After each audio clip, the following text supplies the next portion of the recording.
Mihira, I need you to keep a close eye on Mrs. Paul in room 302. She's post-op from a hip replacement and is at risk for delirium. We've seen an increase in post-operative delirium cases lately.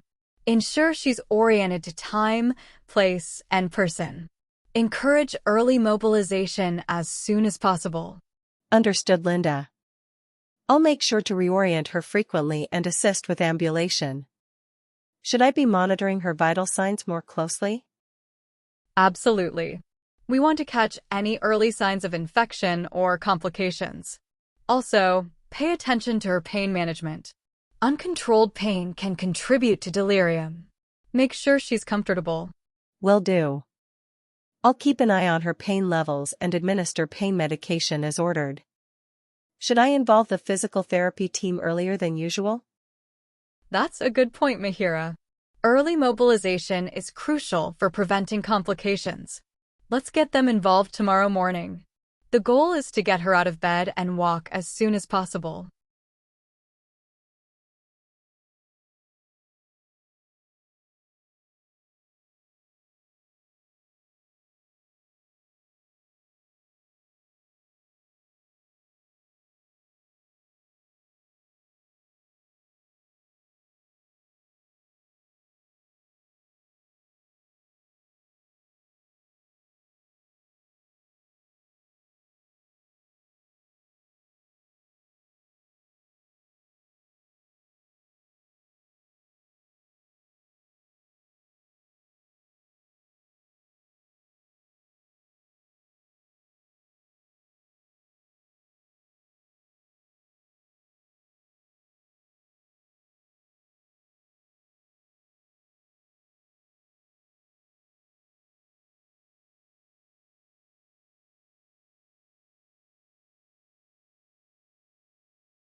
I know that being in a hospital bed is the last place you want to be, but staying here a little while longer is the absolute safest way to ensure your body recovers perfectly after your procedure.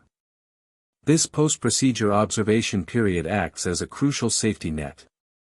It allows our teams to keep a constant, watchful eye on your progress, meaning we can catch and manage any unexpected complications the very moment they might arise, rather than letting them become a bigger issue later on. A major part of helping you heal right now involves closely monitoring your body's internal balance. To do this, the nurses are carefully tracking your fluid balance charts, which simply means keeping track of the fluids entering and leaving your body. Alongside this, we are regularly checking your blood test results, specifically looking at your overall fluid levels and electrolytes to ensure everything is functioning in perfect harmony. Every single piece of data we collect helps us tailor your care to exactly what your body needs. We will continue this dedicated routine until your recovery is completely satisfactory, your labs look beautifully stable, and we can confidently and safely discharge you to go home.